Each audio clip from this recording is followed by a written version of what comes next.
Bismillahirrahmanirrahim. Assalamualaikum warahmatullahi wabarakatuh. Alhamdulillah wassalatu wassalamu ala Rasulillah wa ala alihi wa sahbihi wa man tabi'ahu wa mawalah. Subhanaka la ilma lana illa ma 'allamtana innaka antal alimul hakim. Rabbi shrah li sadri wa yassir li amri wa hlul 'uqdatam min lisani yafqahu qawli.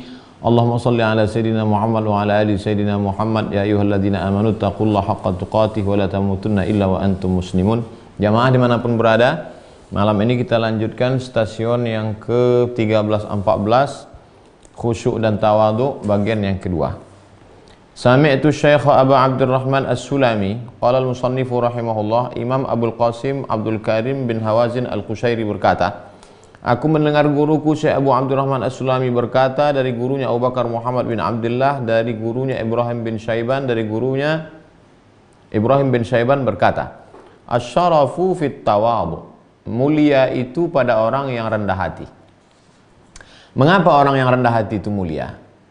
Karena orang rendah hati tidak perlu memulia-muliakan diri kepada orang yang lebih daripada dirinya. Itulah yang menyebabkan dia mulia.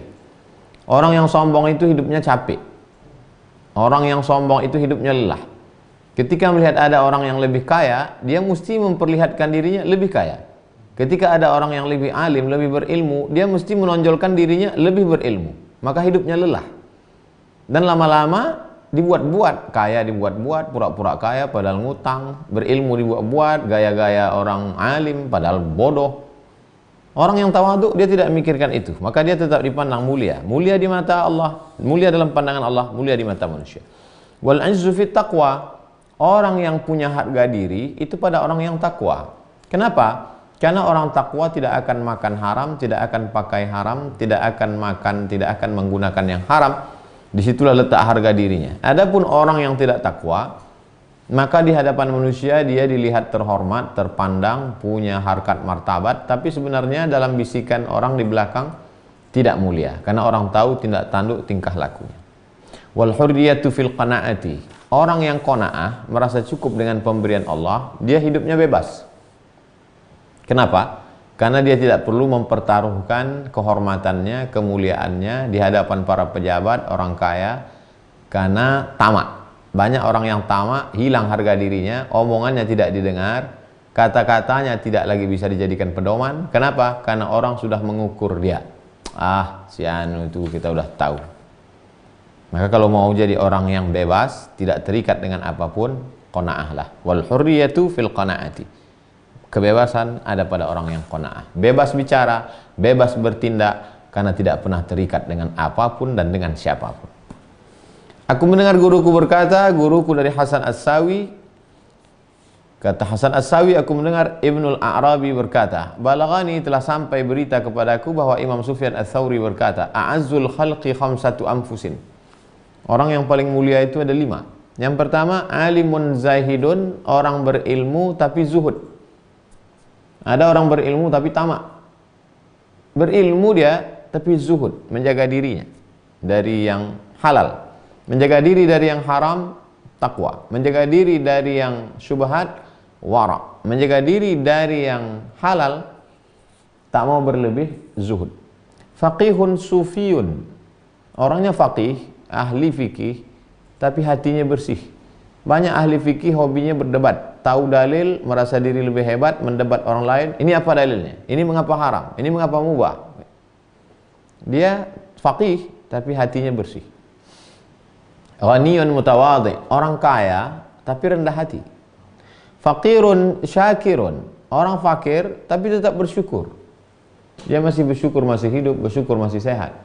Syarifun sunniyun, orang mulia, raja-raja, tapi tetap mengamalkan sunnah-sunnah Rasulullah SAW. Itulah 5 orang paling mulia. Qala Yahya bin Mu'adz berkata, at-tawadhu'u hasanun fi kulli ahadin. Tawadhu, rendah hati itu baik. Pada siapapun baik. Orang kaya tawadhu baik. Raja-raja tawadhu baik. Ulama tawadhu baik. Lakinnahu fil aghniya'i ahsan. Tapi yang paling baik adalah orang kaya yang tawadhu. Wa takabburu samjun, sombong itu jelek, buruk, tidak baik. Fi kulli ahad, siapapun tidak baik sombong.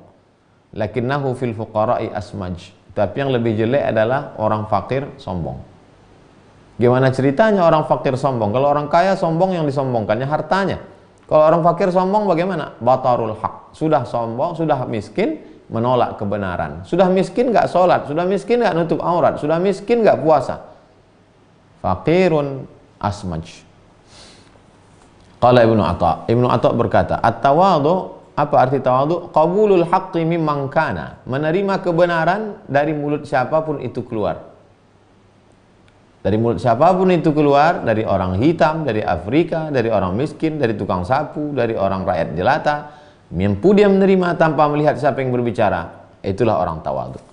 Tawadhu bukan orang yang menundukkan kepala, tawadhu bukan orang yang nampaknya rendah hati. Tawadhu adalah mampu menerima dari mulut siapapun hikmah itu keluar. Qila, ada riwayat menyebutkan, Raqiba Zaid ibnu Sabit, sahabat Nabi bernama Zaid bin Sabit naik hewan tunggangannya.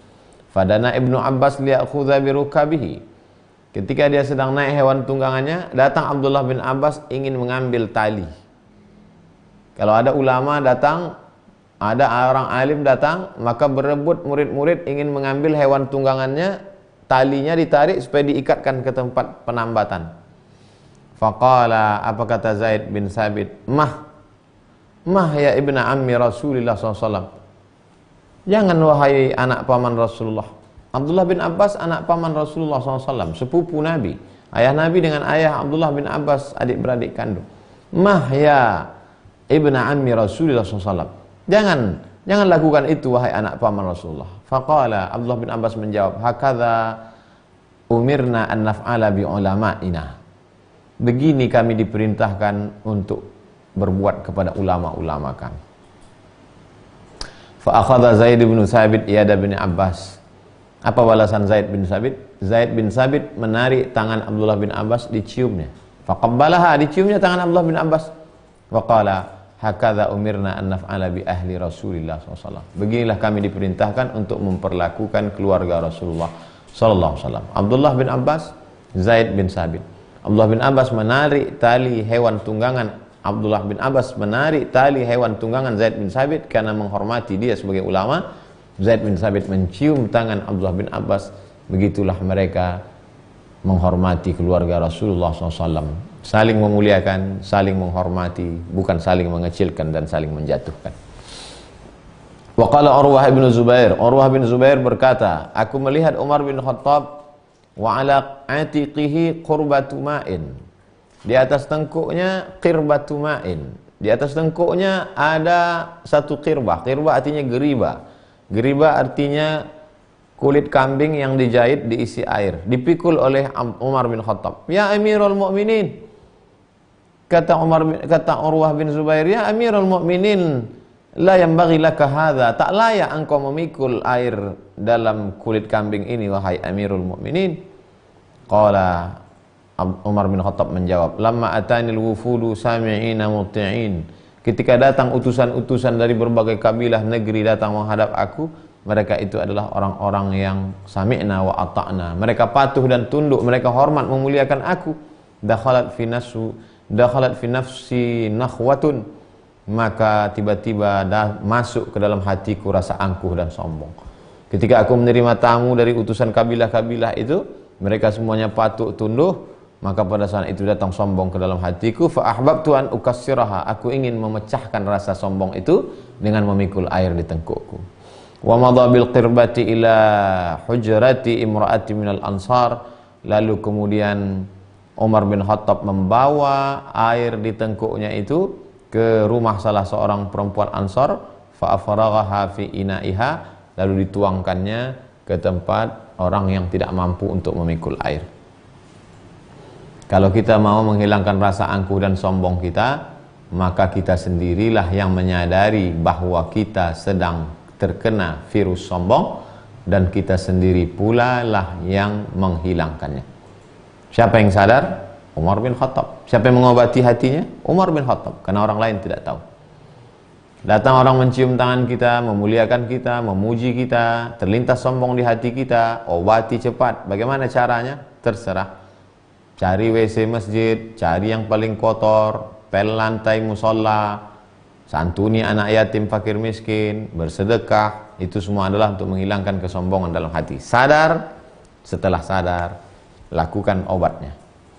Aku mendengar Abu Hatim As-Sijistani berkata, dia mendengar gurunya Abu Nasr As-Saraj At-Tusi berkata, Ru'ya Abu Hurairah wa huwa amirul Madinah wa ala zahrihi huzmatu hatabin. Suatu ketika terlihat Abu Hurairah, waktu itu dia menjadi gubernur kota Madinah, di atas pundaknya ada kayu bakar satu ikat. Abu Hurairah memikul kayu bakar satu ikat dan dia berkata, tarriqu lil amir. Kasih jalan, kasih jalan.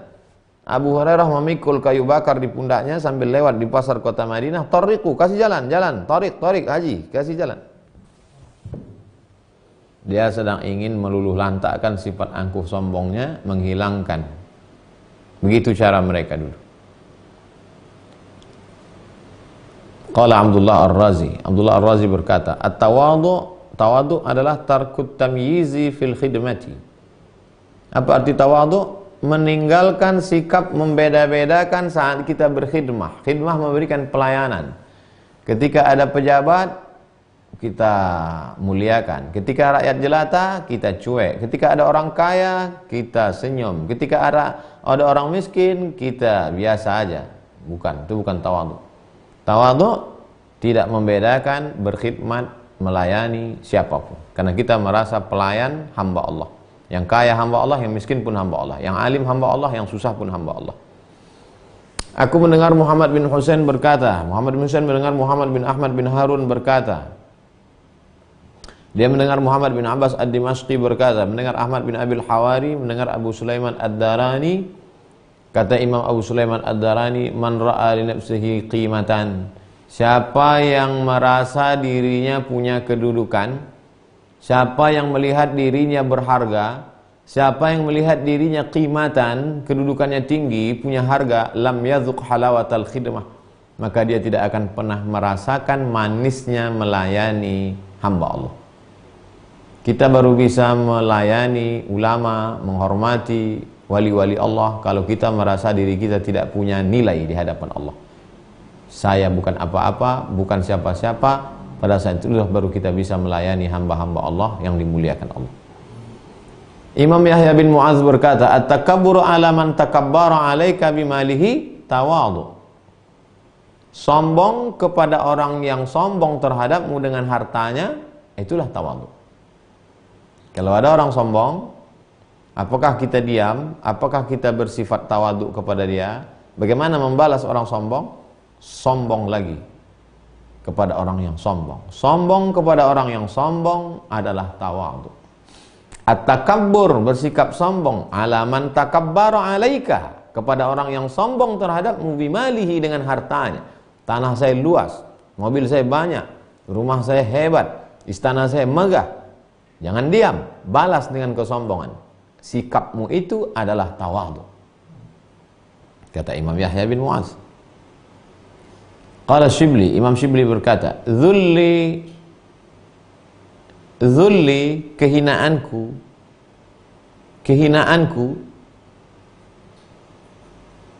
attala dhullal yahud.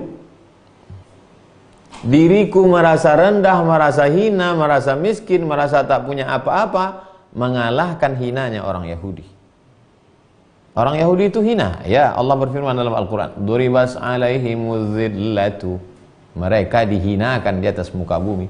Tapi di hadapan Allah, aku merasa aku lebih hina lagi dari kehinaan orang Yahudi. Ja'ahu rajulun, datang seorang laki-laki menemui Imam Ash-Shibli. Faqala lahu Shibli, Imam Shibli bertanya, ma anta? Ya sayyidi an-nuttatul lati tahtal ba. Kau siapa? Aku adalah titik di atas huruf ba. Kata si laki-laki tadi menjawab. Apa makna titik di atas di ba? Aku adalah titik di bawah huruf ba. Ada 3 huruf, kalau tidak ada titik kita tak bisa membedakannya. 2 di atas ta, 3 di atas sa, 1 di bawah ba. Aku hanyalah 1 titik di bawah huruf ba. Lalu kemudian apa kata Imam Shibli? Anta syahidi. Anta syahidi. Engkau orangnya lurus, engkau orangnya istiqamah. Malam taj'al li nafsika maqaman, selama engkau tidak merasa dirimu punya kedudukan. Apakah orang yang mengaku sebagai titik ba itu punya kedudukan? Iya.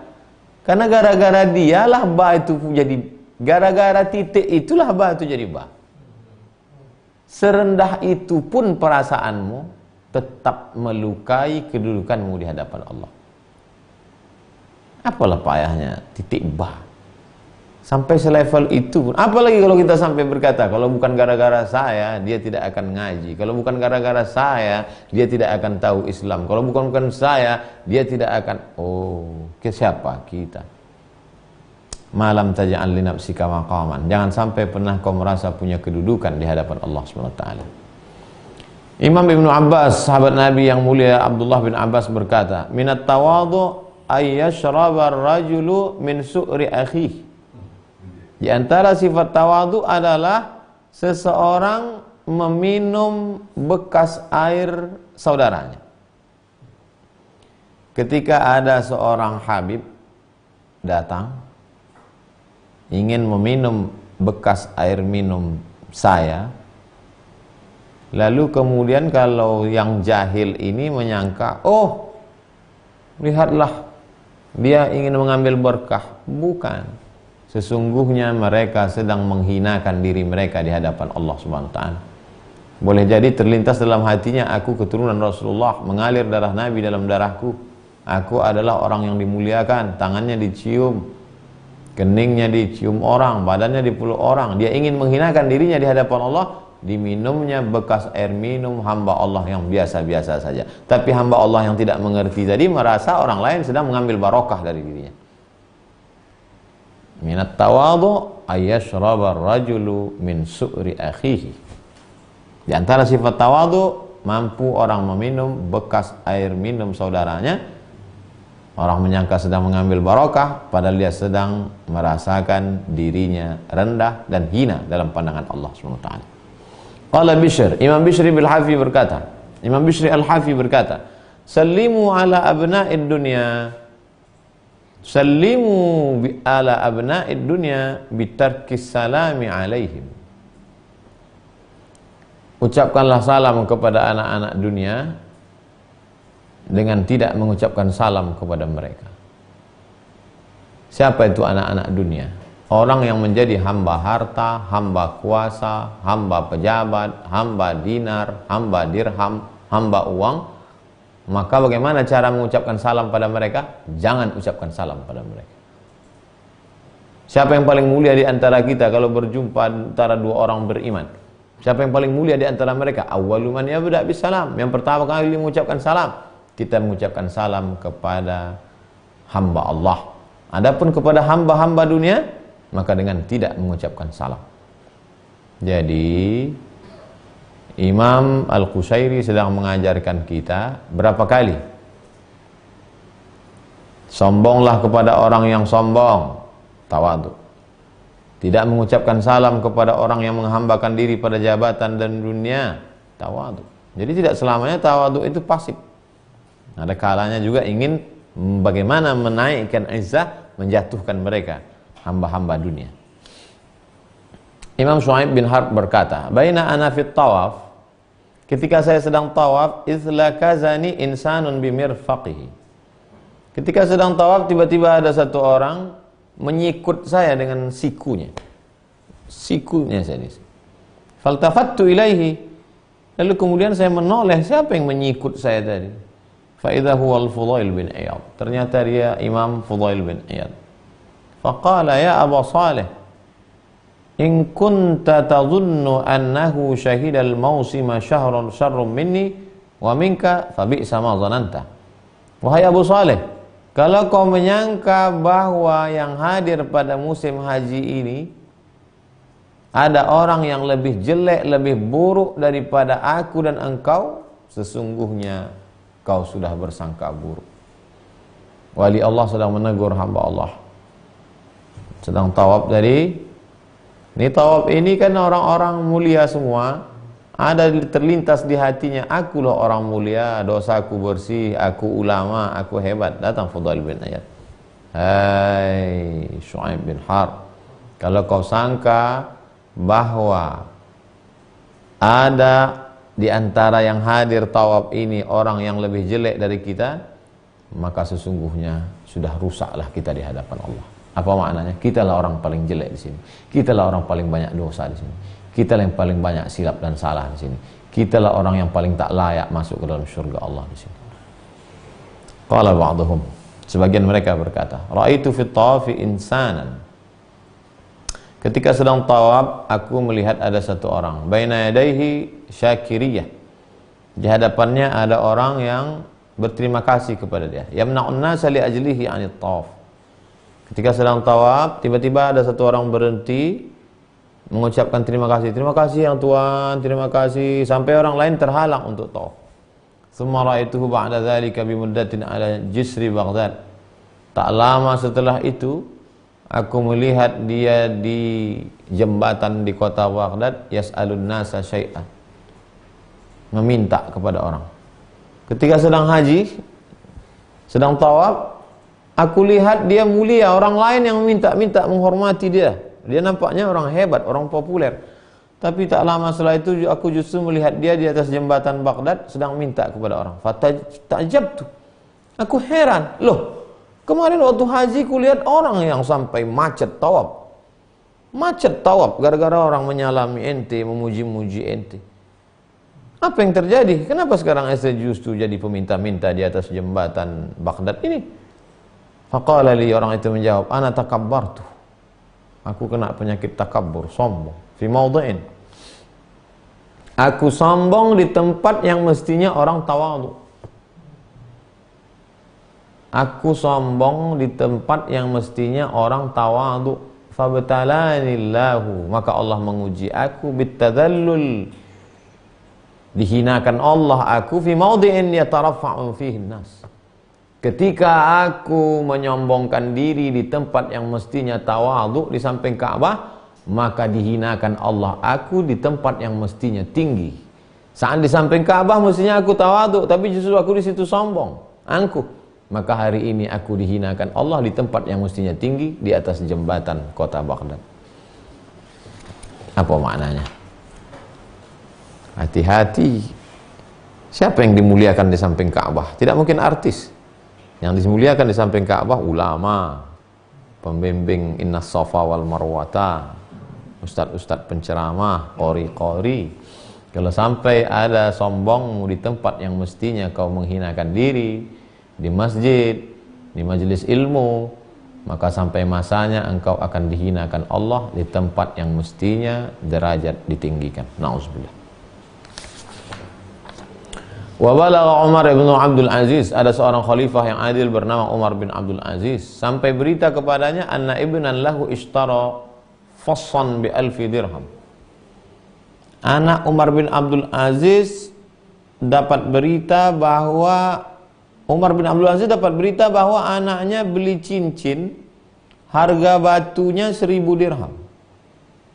Fakataba ilaihi Umar bin Abdul Aziz kirim surat ke anaknya. Balaghani annaka ishtaraita fassan bi alfi dirham.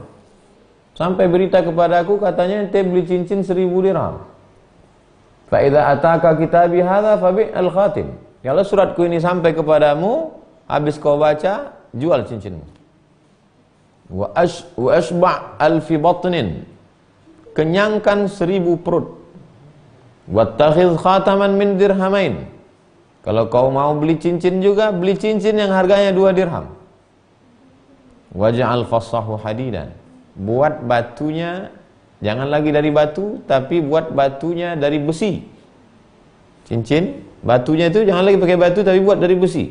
Waktub alaihi, buat tulisan di atas. Rahimallahu mura'an arafa qadra nafsihi. Allah mencurahkan rahmatnya kepada hamba yang tahu siapa hakikat dirinya. Adakah kepala-kepala daerah, orang-orang yang punya jabatan, tahu apa yang dilakukan anaknya, berapa harga mobilnya, berapa harga mainannya, berapa harga istananya? Pernahkah dia menegur? Amal itu bukan hanya tawaf, sa'i dan umrah, bukan sekedar khatam Quran. Amal adalah ketika sanggup menegur orang yang di bawah kuasa kita. Oleh sebab itu Umar bin Abdul Aziz sedang mencontohkan kepada kita bagaimana dia pendidikan kepada anaknya. Anak penguasa tak ada yang berani menegur. Umar bin Abdul Aziz sendiri mengatakan, kalau sampai suratku ini kepadamu, jual cincinmu. Hukumannya karena sudah pakai 1000 dirham, kenyangkan 1000 perut fakir miskin. Kalau kau suka juga pakai cincin, boleh, tapi harganya tak lebih dari 2 dirham. Dan untuk sebagai nasihat sampai mati kenang-kenangan, tulis di atasnya, rahimallahu ra'an arafa qadra nafsihi. Allah mencurahkan rahmat pada orang yang tahu siapa jati dirinya. Qila, diriwayatkan, uridu ala ba'dil umara, ditawarkan kepada sebagian pemimpin, amir jamaknya umara, mamlukun bi alfi dirham. Seorang hamba sahaya harganya 1000 dirham. Ditawarkan kepada sebagian pemimpin, kamu pemimpin, iya, ini ada hamba harganya 1000 dirham. Falamma uhdirat saman istaktsarahu. Ketika dihadirkan uangnya, ini 1000 dirham, istaktsarahu fabadalahu fi syira'ihi. Lalu kemudian dia merasa, ini mahal sekali 1000 dirham. Faradda saman ila al-khizanah. Lalu kemudian dikembalikan uang itu ke bendahara. Balikkan uang. Faqala al-'abdu, hamba itu berkata, ya maulai, wahai tuanku, ishtarini, belilah aku. Fa inna fiya kulli dirham min hadhihi dirham khaslatan tusawi akbar min 1000 dirham. Kalau kau beli aku 1000 dirham, maka setiap 1 dirham itu ada nilai yang pada diriku ada satu amal perbuatan yang sama lebih besar daripada 1000 dirham. Faqala, tuan pejabat bertanya, wa ma hiya? Faqala, hamba itu menjawab, aqalluha wa adnaha. Sedingan-ringannya, seminim-minimnya, sedikit-dikitnya, ma law ishtaraitani wa qaddamtani ala jam'i mamalikika la aghlizu fi nafsi. Kalau kau beli aku, waktu itu masih boleh membeli manusia, perbudakan. Wa qaddamtani ala jam'i mamalikika, lebih kau depankan aku, lebih kau muliakan aku daripada semua budak-budakmu yang lain, la aghlizu fi nafsi. Wa'lam anni ana 'abduka. Aku tidak akan bersikap keras terhadap diriku, dan ketahuilah aku adalah budak hamba sahayamu. Fashtarahu, maka dia pun membelinya. Apa makna cerita ini?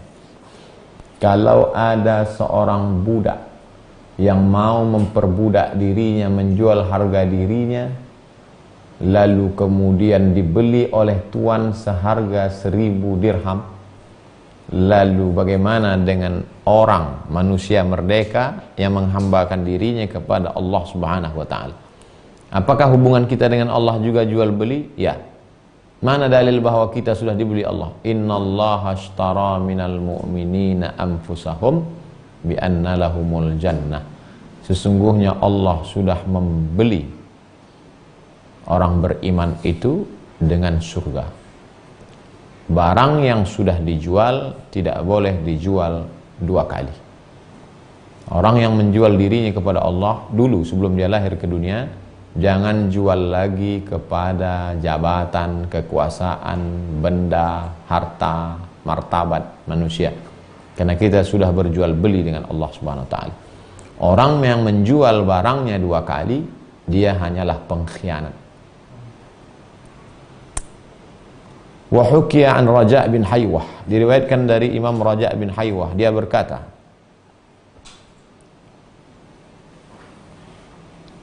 Quwimat siyabu Umar bin Abdul Aziz wa huwa yakhtubu.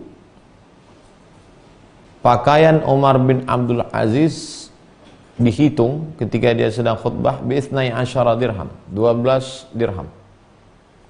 Pakaiannya itu, outfit, dihitung dari mulai tutup kepala sampai sepatunya 12 dirham. Wa kana quba wa imamah wa qamis wa sarawil wa khuffain wa qalansuah. Qubaan wa imamatan, qamisan, qamis gamis, baju, sarawil celana, khuffain sepatu khuf, qolan suah, topi, imamah, sorban, quba, jubah panjang. Kalau ditotal semua dari mulai atas sampai bawah, maka hanya 12 dirham saja. Padahal itu adalah seorang khalifah yang sekarang 10 negara yang dipimpin oleh Umar bin Abdul Aziz. Waqilah, diriwayatkan, masya Abdullah bin Muhammad bin Wasi' masyan la yuhmad. Abdullah bin Muhammad bin Wasi' berjalan dengan jalannya yang gayanya la yuhmad, sombong, angkuh.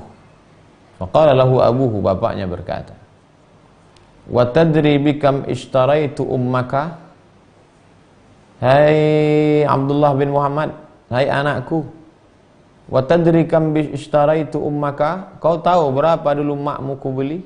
Rupanya maknya budak hamba sahaya, dibeli di pasar, dibeli, kemudian berhubungan, lahir anak. Kau tahu dulu berapa makmu ku beli? 300 dirham, 300 dirham harganya cuma.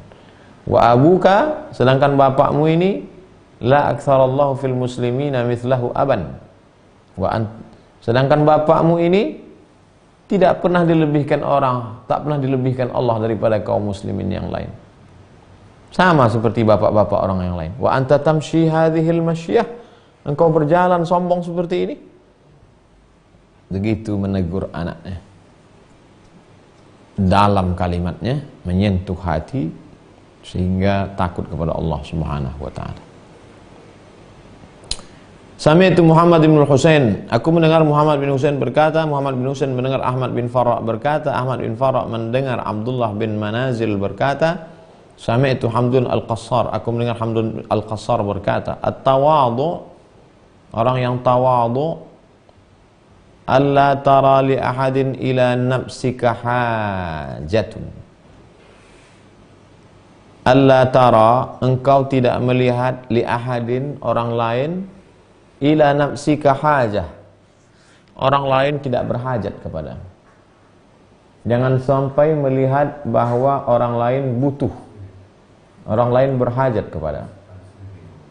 La fid din wala fid dunya, baik dalam masalah agama maupun dalam masalah dunia. Kalau kita melihat diri kita dibutuhkan orang lain, muncul angkuh sombong kita.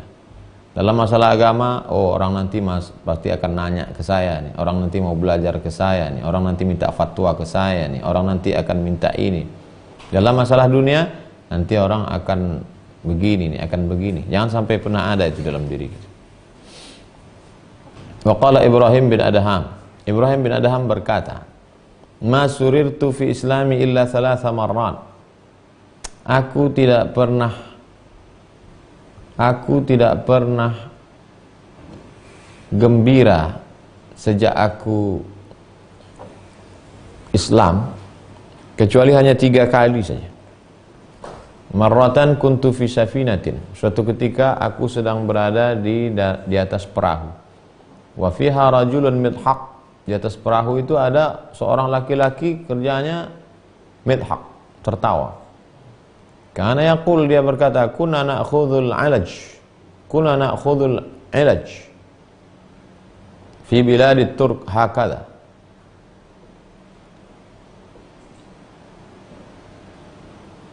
Kami, kata si laki-laki tadi sambil tertawa, kalau menarik rambut orang kafir di Turki itu begini. Kami ketika menarik rambut orang kafir di Turki itu begini, sambil menarik rambut Ibrahim bin Adham.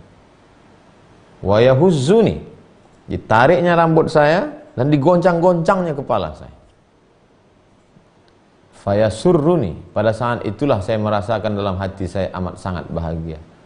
Kenapa? Li'annahu lam yakun fis safinati ahadun ahqara fi ainihi minni. Karena pada saat itu tidak ada satu orang pun di perahu itu yang lebih hina dalam pandangan orang itu kecuali aku. Pada saat kita merasa paling rendah, paling hina, paling kotor, paling menjijikkan di hadapan manusia, maka mestinya disitulah kita merasakan paling bahagia. Kata Ibrahim bin Adham. Ibrahim bin Adham salah satu dari wali Allah Subhanahu wa ta'ala. Orang tidak kenal dengan dia, sehingga orang mengolok-olok dia. Dulu kami ketika sampai ke negeri Turki, orang kafir itu kami tarik rambutnya, kami goncang-goncang kepalanya. Padahal yang ditariknya itu adalah Imam Ibrahim bin Adham. Wal ukhra, 3 kali aku bahagia hidup di dunia ini. Yang pertama ketika rambutku digoncang-goncang mereka di atas perahu. Yang kedua, kuntu alilan fil masjid. Waktu itu aku sedang sakit. Aku duduk di dalam masjid. Fadakhalal muazzin, datang muazzin. Apa kata si muazzin? Ukhruj, keluar ente. Falam utiq, aku tak sanggup keluar karena sedang sakit. Fa akhadha bi rijli, ditariknya kakiku, wa jarrani, diseretnya ila kharijil masjid. Tariknya kakiku sampai keluar masjid. Disitulah aku paling bahagia. Karena saat itu akulah orang paling hina. Badan sakit, rumah tak ada, orang menganggap remeh, ditarik keluar masjid. Wasalitsah, yang ketiga, kuntu bisyam. Ketika itu aku sedang berada di negeri Syam. Wa alayya farwun. Aku sedang berada di negeri Syam. Aku memakai pakaian dari farwun, bulu kambing. Pakaian dari bulu kambing. Pakaian dari yang kita pakai ini dari qutun, dari kapas. Sejuk dia. Kalau berkeringat meresap. Kalau yang dari bulu kambing itu makin berkeringat makin gatal karena tidak meresap. Aku pakai pakaian dari bulu kambing. Fa nazartu fihi, kulihat bulu kambing itu. Falam umayyiz baina syi'rihi wa bainal qummal. Kulihat bulu kambing yang kupakai itu, tak bisa aku membedakan mana bulu kambing, mana kutu. Likasratihi, saking banyaknya. Fasarrani dzalik.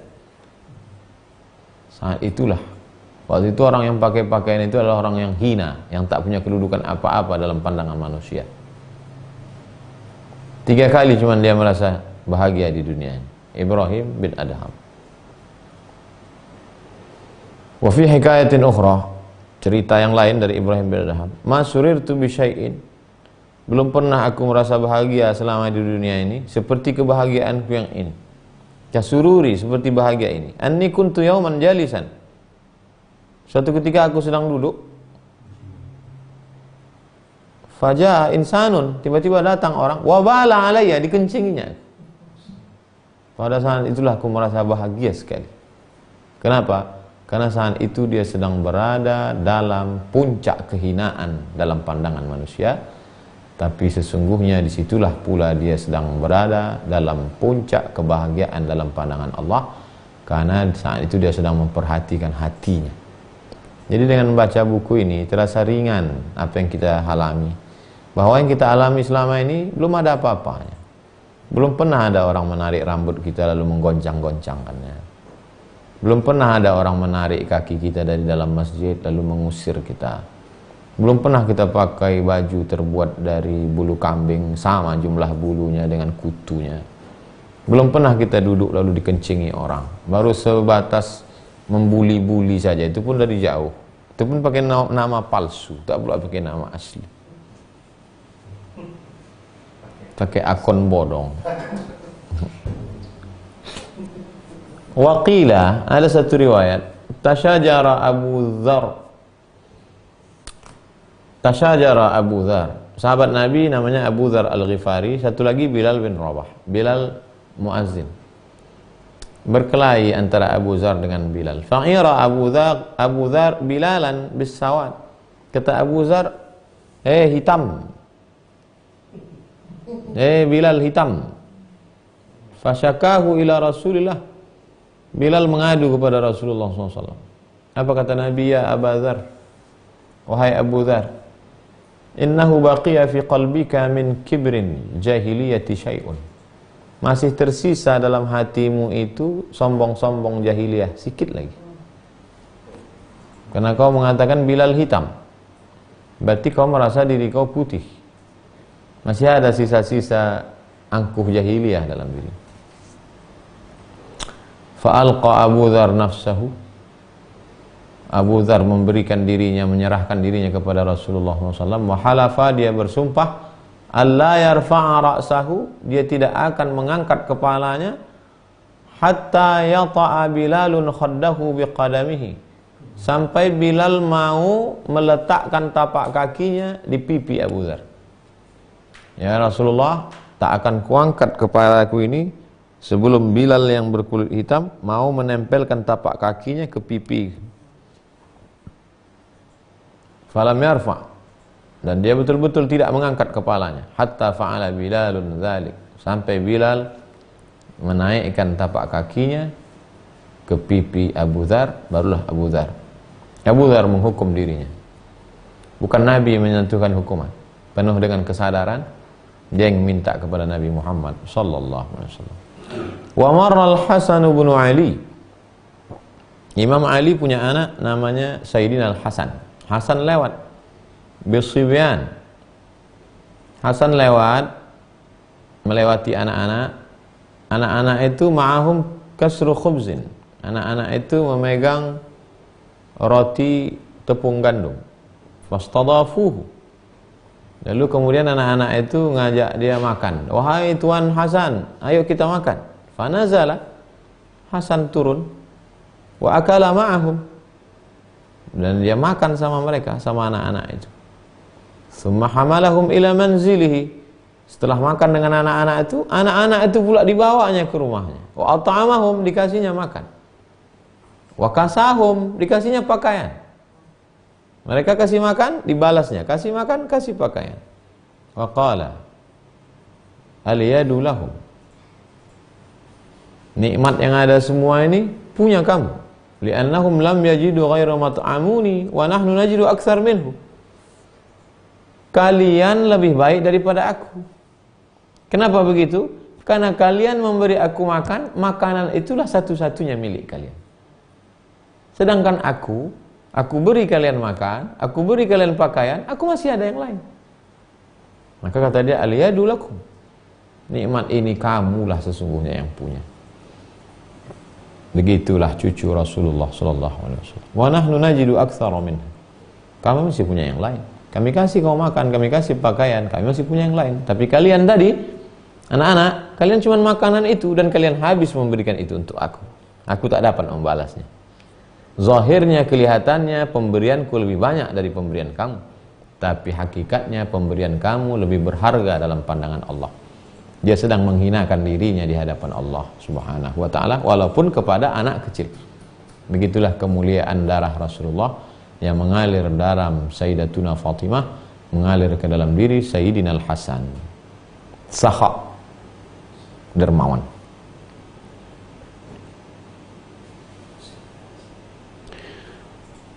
Qila, ada satu riwayat, qassama Umar ibn al-Khattab al-hulal.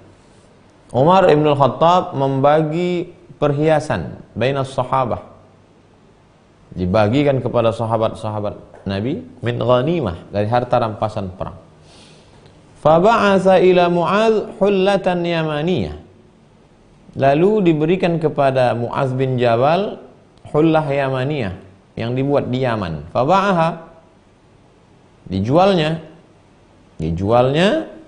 Faba'aha, dijualnya perhiasan dari Yaman itu.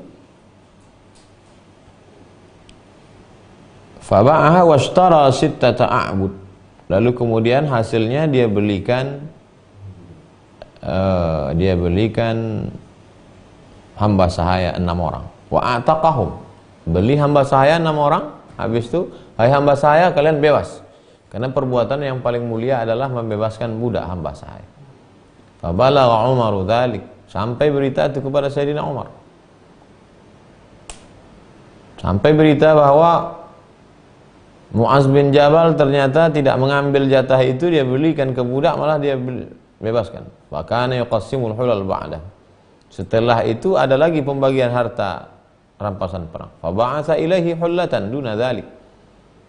Lalu kemudian diberikan kepada dia satu saja. Dulu dia dapat banyak, sekarang dia dibeli satu saja. Fa'atabahu Mu'adz. Kata Mu'adz, kenapa sekarang saya dapat satu, dulu saya dapat banyak? Kata Umar, la mu'atabah. La mu'atabah, kamu tidak boleh komplain. Li'annaka bi'tal ula, karena dulu waktu dikasih kau jual. Kata Mu'adz, wa ma'alaika. Tidak bisa begitu, kata Mu'adz. Idfa' ilayya nasibi, yang jatahku ya tetap bagi ke aku. Wa qad halaftu li'adribanna bika ra'sak, kata Mu'adz. Kalau kau tidak bagi jatahku, maka aku bersumpah akan kupukul kepalamu, kata Mu'adz. Apa yang dilakukan Umar bin Khattab? Kata Umar, haza ra'si, ini kepalaku, baina yadai, ini kepalaku, pukullah. Wa qad yarfuqu syaikhu bisyaikh. Betapa orang syekh bisyekh, sayyid bisayyid, antara Umar bin Khattab, sahabat utama yang mulia, dengan Mu'adz bin Jabal yang mulia, dan mereka tidak sedang berebut harta, tapi sedang berebut kehormatan. Mu'adz sedang memperebutkan harta rampasan perang itu. Kalau dia dapat jatahnya, dia akan jual dan dia akan bebaskan budak hamba sahaya. Umar bin Khattab juga melakukan itu karena dia akan membagikan itu kepada yang lain. Dan ketika Mu'adz berkata, aku akan pukul kepalamu, Umar bin Khattab berkata, ini kepalaku. Padahal Umar bin Khattab orang yang paling keras, juara musabaqah gulat bertahan di pasar Uqaz. Gara-gara Umar bin Khattab masuk Islam lah, maka orang berani baca Quran dengan suara keras.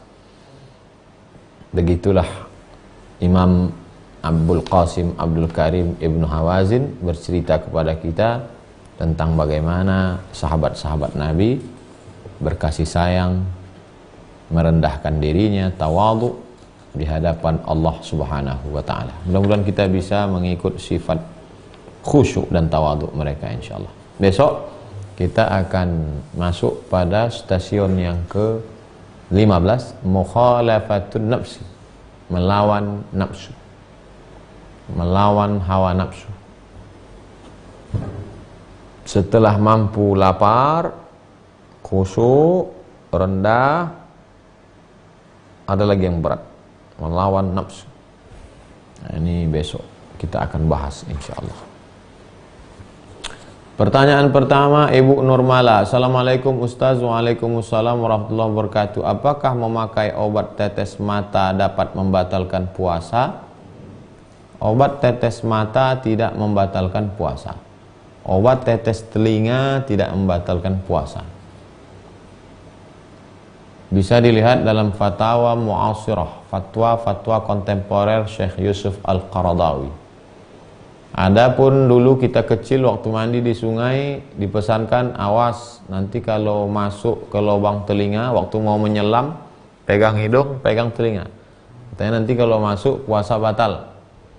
Karena memahami idkhalus syai' fil jauf, memasukkan sesuatu ke dalam rongga. Kalau masuk sesuatu ke dalam rongga, maka batal puasa. Maka yang dimaksud dengan rongga di situ adalah al-ma'idah, masuk ke dalam tenggorokan dan lambung. Sedangkan masuk ke telinga, tetes, tak batal. Masuk ke mata, tak batal. Bagaimana dengan suntik?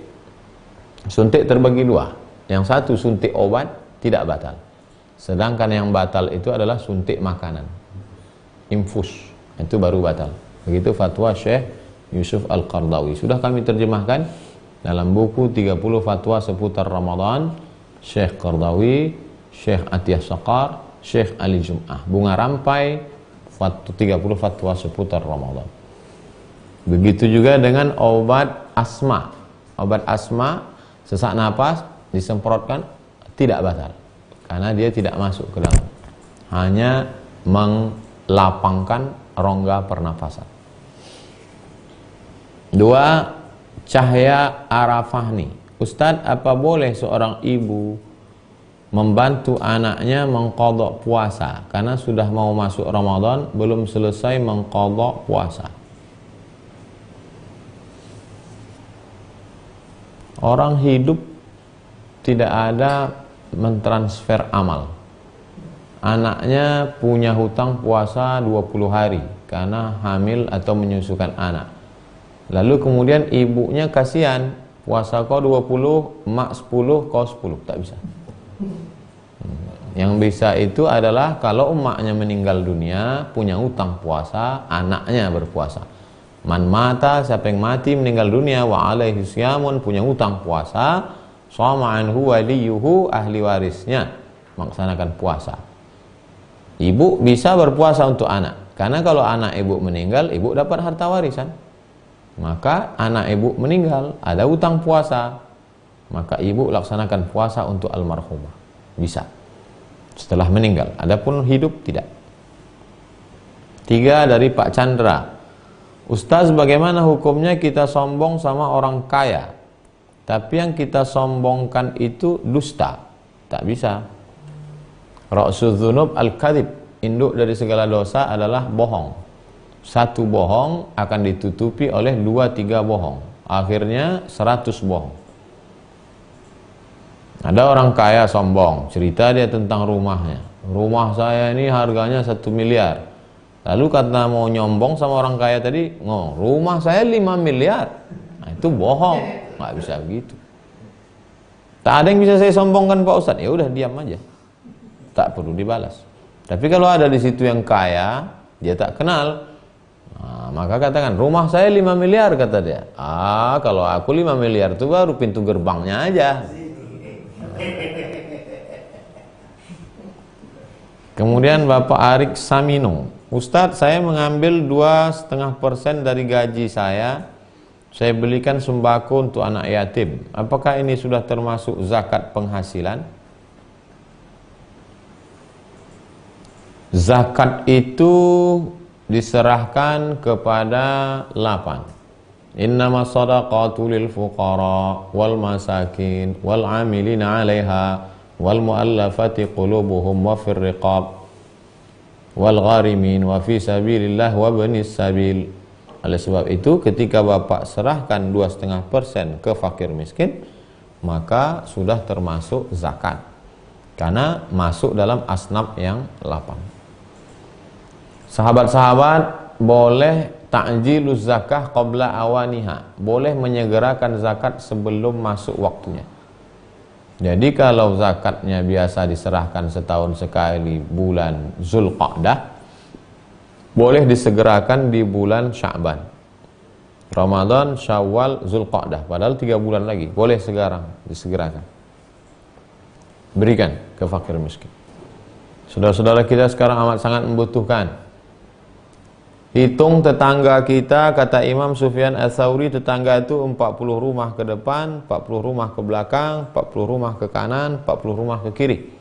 Semua jamaah besok pagi coba cek 40 rumah ke depan, 40 rumah ke belakang, 40 ke kanan, 40 ke kiri. Kita amalkan kaji kita malam ini. Cek berapa yang fakir miskin, berapa anak yatim, langsung. Masjid-masjid mulai. Karena ini sekarang musim sulit, mari kita bantu. Bapak Muhyiddin, Ustadz, apa hukumnya memberhentikan karyawan karena lockdown? Dan saya tak sanggup memberikan pesangon karena pilot. Apakah di akhirat nanti saya akan dituntut?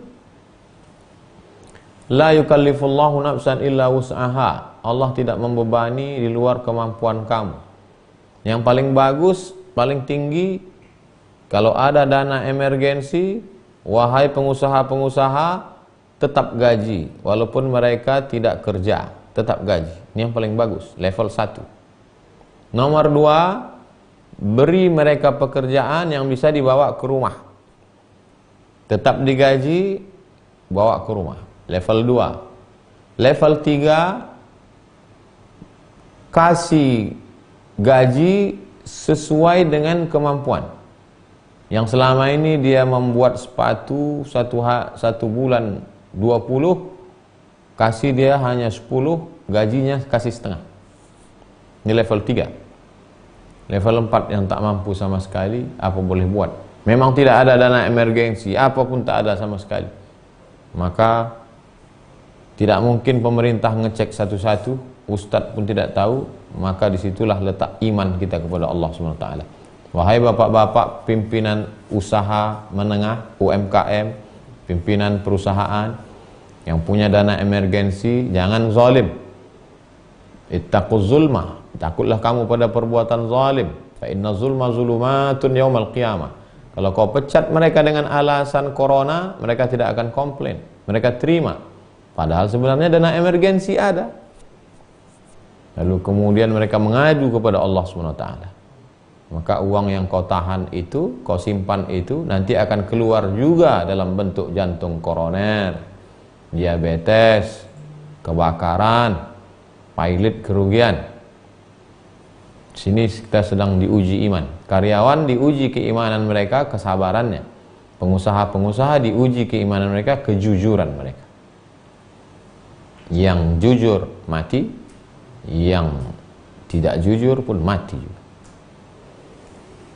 Eli Eboy, Ustadz, saya sudah berpisah tapi masih tinggal serumah karena ingin mendidik anak dan saya menganggap adik kakak. Apa hukumnya Pak Ustadz? La yakhluwanna rajulun ma'amra'atin illa ma'adhi mahramin. Tidak boleh berdua-duaan laki-laki dengan perempuan kecuali dengan mahram. Tinggal suami istri serumah, padahal iddahnya sudah habis 3 bulan, salasata quru, wal mutallaqatu yatarabbasna bi anfusihinna salasata quru. Tinggal dia serumah, anaknya pergi, anaknya tak ada, dia duduk sama-sama di ruang tamu, duduk berdua, haram. Istrinya pakai daster, rambutnya terbuka, kakinya dari lutut ke bawah nampak, haram. Kami sudah seperti adik kakak Pak Ustadz. Mana ada? Itulah. Ini mestinya ditanyakan ke konsultan pernikahan, Dr. Zulfadli LCMA. Bukunya akan keluar 44 tanya jawab pernikahan. Kantor di Jalan Sekuntum, lantai 2, toko UAS Original Store.